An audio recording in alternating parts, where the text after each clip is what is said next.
Há muitas pessoas procurando o caminho de salvação. Não conseguem encontrar. Será que estão procurando de uma maneira certa? Jesus disse: conhecereis a verdade e a verdade vos libertará.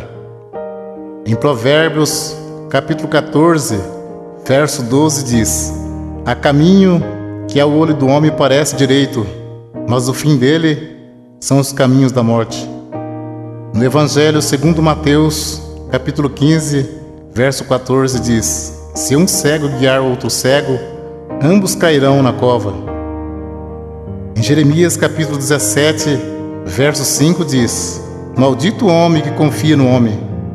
Então tudo que for falado aqui, você pode conferir aí na sua Bíblia Sagrada, para que você possa entender o caminho da verdade. Se Deus não tivesse plano de salvação na tua vida, esta mensagem não teria chegado até você. Entrai pela porta estreita, porque largo é o caminho que conduz à perdição, e muitos são os que entram por ela. O apóstolo Paulo escreveu: se o julgamento começa por nós, qual será o fim daqueles que são desobedientes ao Evangelho de Deus? Se alguém não valorizar a palavra de Deus, com certeza dirá naquele dia: eu pensei que todos os caminhos levassem a Deus. O apóstolo Paulo escreveu aos Gálatas, capítulo 1, versos 6, 7, 8 e 9: maravilho-me de que tão depressa passeis daquele que vos chamou a graça de Cristo para outro evangelho, o qual não é outro. Mas há alguns que vos inquietam e querem transtornar o evangelho de Cristo. Mas ainda que nós mesmos, ou um anjo do céu, vos anunciar outro evangelho além do que está escrito, seja anátema.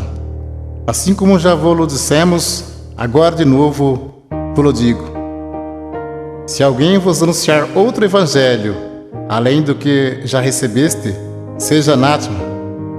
Jesus Cristo disse: eu sou o caminho, a verdade e a vida. Ninguém vem ao Pai senão por mim. O Evangelho segundo João, capítulo 10, verso 9 ao 14. Jesus disse: eu sou a porta. Se alguém entrar por mim, salvar-se-á.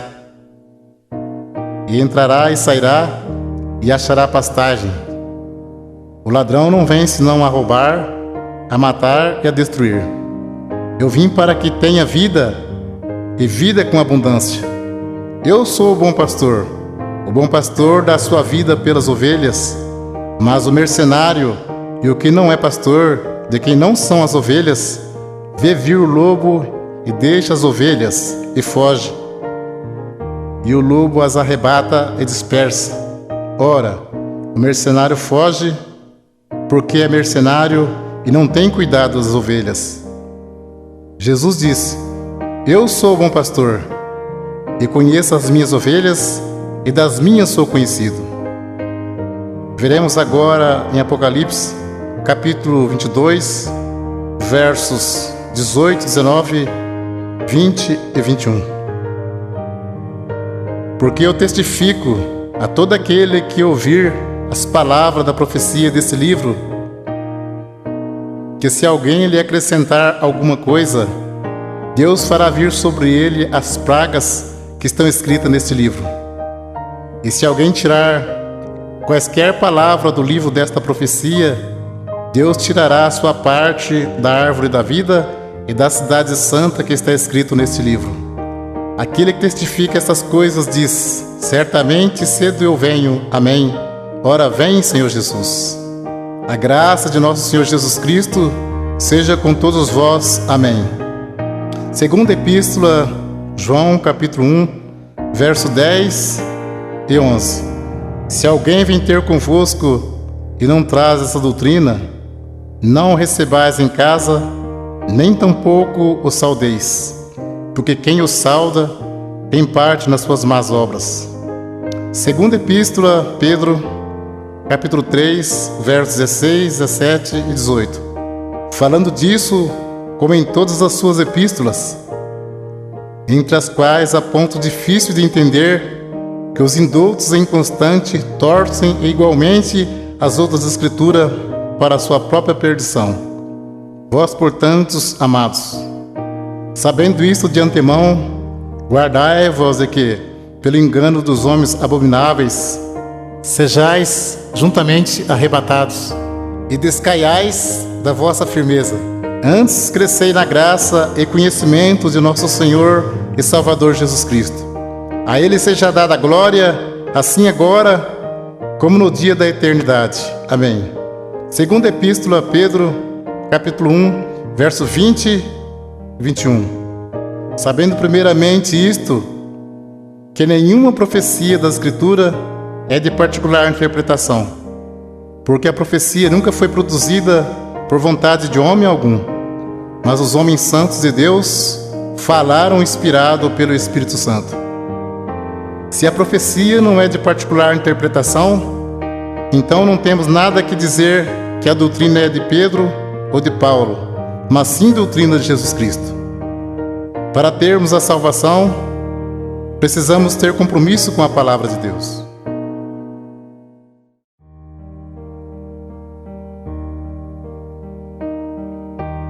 Vamos ver o batismo verdadeiro aos Efésios, capítulo 4, verso 4, 5, 6 e 7. Há um só corpo e um só Espírito, como também foste chamados em uma só esperança da vossa vocação. Um só Senhor, uma só fé, um só batismo, um só Deus e Pai de todos, o qual é sobre todos e para todos e em todos. Mas a graça foi dada a cada um de nós, segundo a medida do dom de Cristo. Batismo tem muitos, mas de acordo com a Bíblia, é só um. Vamos ver qual é o verdadeiro. Segundo Marcos, capítulo 16, verso 15, 16 e 17. Jesus disse: Ide por todo o mundo, pregai o evangelho a toda criatura. Quem crer e for batizado será salvo, mas quem não crer será condenado. E estes sinais seguirão aos que crerem em meu nome. Expulsarão os demônios, falarão novas línguas, pegarão nas serpentes, e se beberem alguma coisa mortífera, não lhes fará dano algum. E porão as mãos sobre os enfermos e os curarão. Ora, o Senhor, depois de lhes ter falado, foi recebido no céu e assentou-se à direita de Deus. E eles, tendo partido, pregaram por todas as partes, cooperando com eles o Senhor e confirmando a palavra com sinais que se seguiram. Amém. Evangelho segundo João, capítulo 3, verso 3 ao 7. Jesus respondeu e disse-lhe: na verdade te digo, que aquele que não nascer de novo não pode ver o reino de Deus. Disse-lhe Nicodemos: como pode um homem nascer sendo velho? Porventura pode tornar a entrar no ventre de sua mãe e nascer? Jesus respondeu: na verdade te digo, que aquele que não nascer da água e do Espírito não pode entrar no reino de Deus. O que é nascido da carne é carne, e o que é nascido do Espírito é Espírito. Não te maravilhes de ter dito: necessário vos é nascer de novo. O novo nascimento e a regeneração só se recebe pela fé em Jesus Cristo, que pelo nosso pecado foi entregue e ressuscitou para nossa justificação. Vamos ler agora quais palavras faladas no batismo, de acordo com a palavra de Deus. Atos dos Apóstolos, capítulo 2, versos 37, 38 e 39. As primeiras conversões. E ouvindo eles isto, compungiram-se em seus corações E perguntaram a Pedro e aos demais apóstolos: Que faremos, varões irmãos? E disse-lhe Pedro: Arrependei-vos, e cada um de vós seja batizado em nome de Jesus Cristo para perdão dos pecados, e recebereis o dom do Espírito Santo. Aos Colossenses, capítulo 3, verso 17: E quando fizerdes por palavras ou por obras, fazei tudo em nome do Senhor Jesus, dando por ele graças a Deus Pai. Continua o assunto do batismo. Evangelho segundo Mateus, capítulo 28, versos 16, 17, 18, 19 e 20. E os 11 discípulos partiram para a Galiléia, para o monte que Jesus lhe tinha designado. E quando o viram, o adoraram, mas alguns duvidaram. Disse Jesus: Portanto, ide, ensinai todas as nações, batizando-as em nome do Pai, do Filho e do Espírito Santo, ensinando a guardar todas as coisas que eu vos tenho mandado. E eis que estou convosco todos os dias, até a consumação dos séculos. Amém. Então, conforme vemos, as palavras faladas no batismo de imersão nas águas é: em nome de Jesus Cristo te batismo, e em nome do Pai, do Filho e do Espírito Santo. Como se sauda o povo de Deus quando se encontra ou se despede? Aos Colossenses, capítulo 3, verso 15: E a paz de Deus, para a qual também foste chamados em um corpo, domine em vossos corações e sede agradecidos.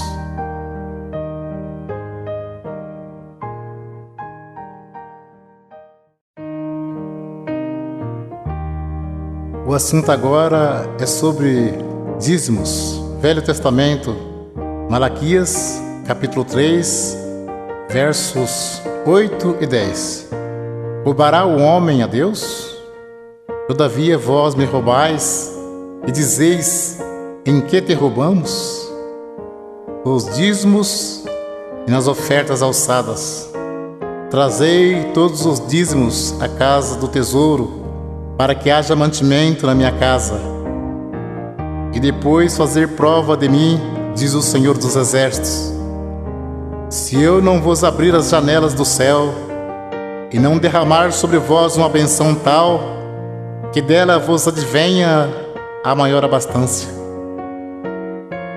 Alguém levava um animal perfeito, e o sacerdote negociava o animal perfeito, e sacrificava um animal imperfeito no lugar. Nisso que eles estavam roubando a Deus. Digo sempre, Deus não usa dinheiro. Coleta é para o próprio bem do povo de Deus. Se Deus não abrisse as janelas do céu e não mandasse chuva, a terra não produzia alimento. As tribos de Israel receberam herança, menos a tribo sacerdotal, que era a tribo dos levitas.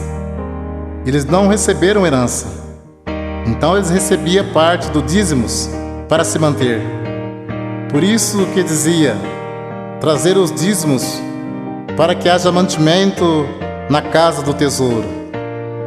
Não se tratava de dinheiro, mas de mantimento. Não há mais casa do tesouro. Jesus disse: minha casa é chamada por todas as nações casa de oração. Evangelho segundo Mateus, capítulo 10, versos 5 ao 10.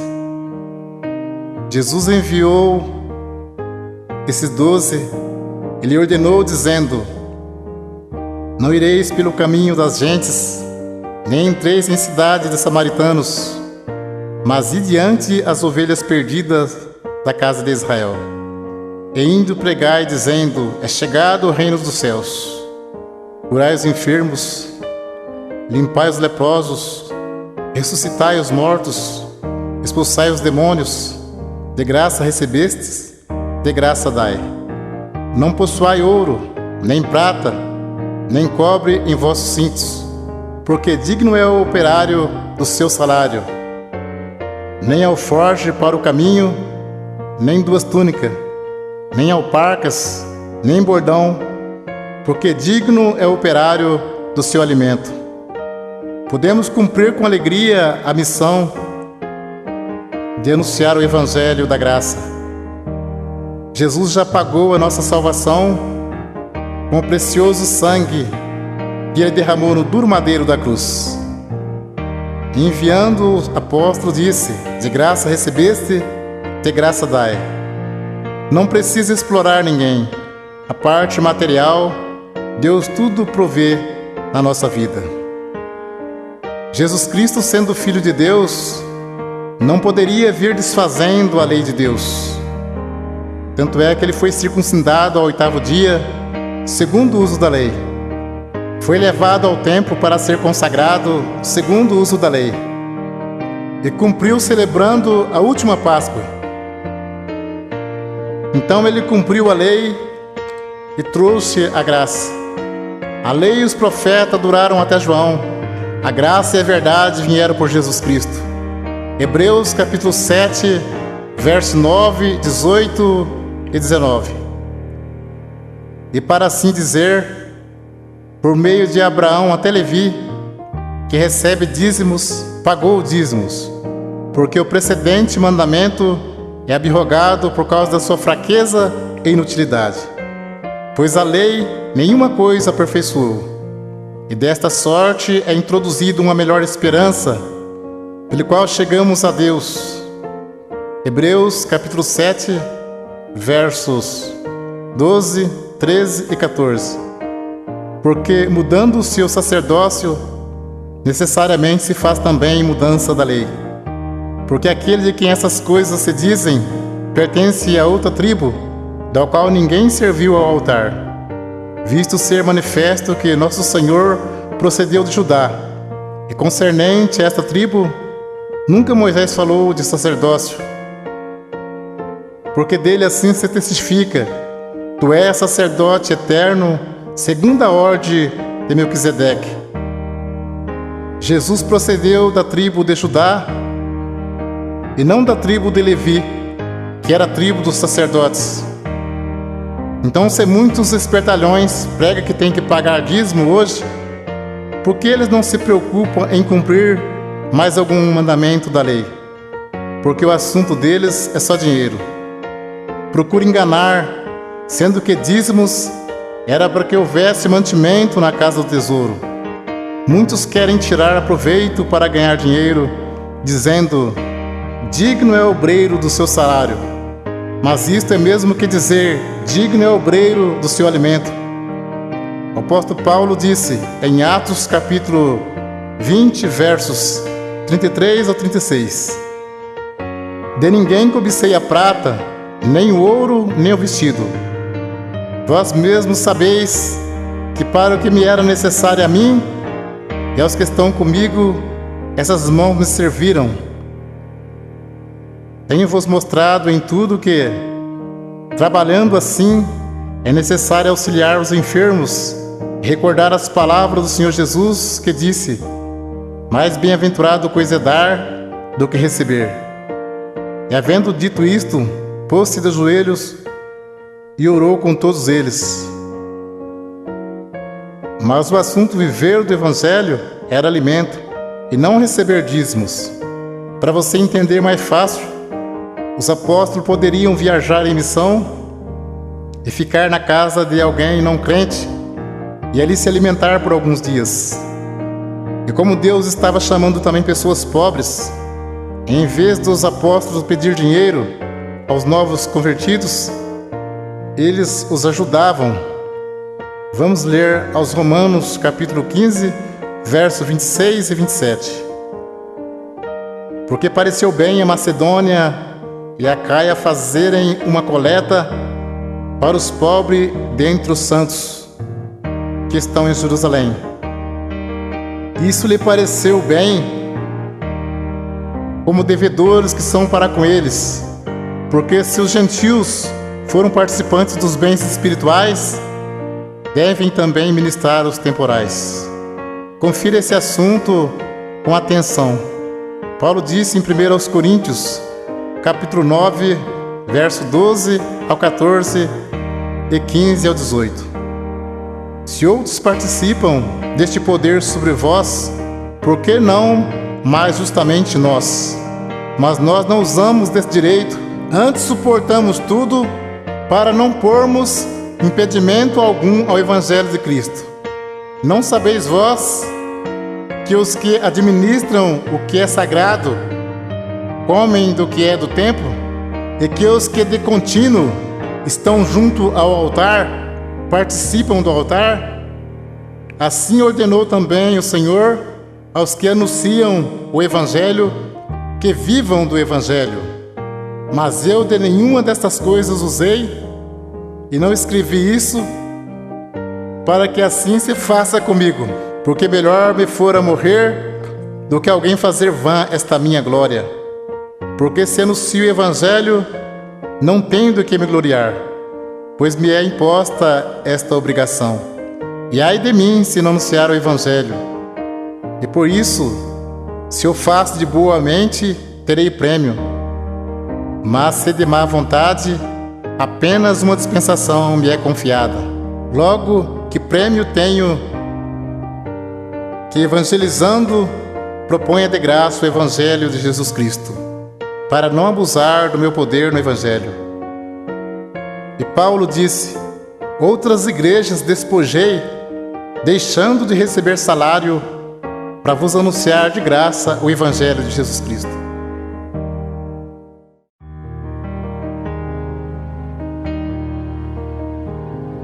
Vamos ver doutrina Santo Ósculo. Nós vamos ver qual é a igreja de Cristo que diz na Sagrada Escritura. Aos Romanos, capítulo 16, versos 16, 17 e 18. Saudai-vos uns aos outros com santo ósculo. As igrejas de Cristo vos saúdam.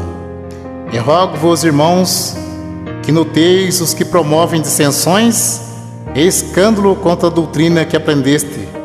Desviai-vos deles, porque os tais não servem a nosso Senhor Jesus Cristo, mas ao seu ventre, e com suaves palavras e lisonjas enganam os corações dos simples. Também em primeira epístola a Pedro, capítulo 5, verso 14. Saudai-vos uns aos outros com o ósculo de caridade. Paz seja com todos, vós que estáis em Cristo Jesus. Amém. Vamos ver agora a doutrina do véu. 1 aos Coríntios, capítulo 11. E louvo-vos, irmãos, porque em tudo vos lembrais de mim, e retende os preceitos como vou-lo entreguei. Mas quero que saibas que Cristo é a cabeça de todo varão, e o varão a cabeça da mulher, e Deus a cabeça de Cristo. Todo homem que ora ou profetiza, tendo a cabeça coberta, desonra sua própria cabeça, mas toda mulher que ora ou profetiza com a cabeça descoberta, desonra sua própria cabeça, porque é como se estivesse rapada. Portanto, se a mulher não se cobre com o véu, tosquie-se também. Mas se para a mulher é coisa indecente tosquear-se ou rapar-se, que põe o véu. O varão, pois, não deve cobrir a cabeça, porque é a imagem e glória de Deus, mas a mulher é a glória do varão. Porque o varão não provém da mulher, mas a mulher do varão. Porque também o varão não foi criado por causa da mulher, mas a mulher por causa do varão. Portanto, a mulher deve ter sobre a cabeça sinal de poderio por causa dos anjos. Todavia, nem o varão é sem a mulher, nem a mulher sem o varão no Senhor. Porque como a mulher provém do varão, assim também o varão provém da mulher. Mas tudo vem de Deus. Julgai entre vós mesmo. É decente que a mulher ore a Deus descoberta? Ou não vos ensina mesmo a natureza que é desonra para o varão ter cabelos crescidos. Mas ter a mulher cabelos crescidos lhe é honroso, porque o cabelo lhe foi dado em lugar de véu. Mas se alguém quiser ser contencioso, nós não temos tal costume, nem as igrejas de Deus. Até o texto diz como as mulheres devem se apresentar-se na igreja. Então é bem claro, ter a mulher cabelos crescidos lhe é honroso, porque o cabelo foi dado em lugar de véu. Então, se o cabelo é dado em lugar de véu, não pode cortar nem tosquear. Mas se para a mulher é coisa indecente tosquear-se ou rapar, que põe o véu. Se tivesse escrito somente do cabelo, não mandaria pôr, porque o cabelo já está no lugar. Uma cortina você põe e tira. O véu a mulher põe e tira. Uma pergunta: julgai entre vós mesmo, é decente que a mulher ore a Deus descoberta? Não. Para você entender mais fácil, aqui fala de 2 mandamentos. A mulher não pode cortar o cabelo, porque ter a mulher cabelos crescidos lhe é honroso, e tem que pôr o véu branco. Portanto, a mulher deve ter sobre a cabeça sinal de poderio por causa dos anjos. Tem que se cobrir com o véu quando for orar e profetizar. Vamos ler 1 Coríntios capítulo 14, verso 32 ao 37.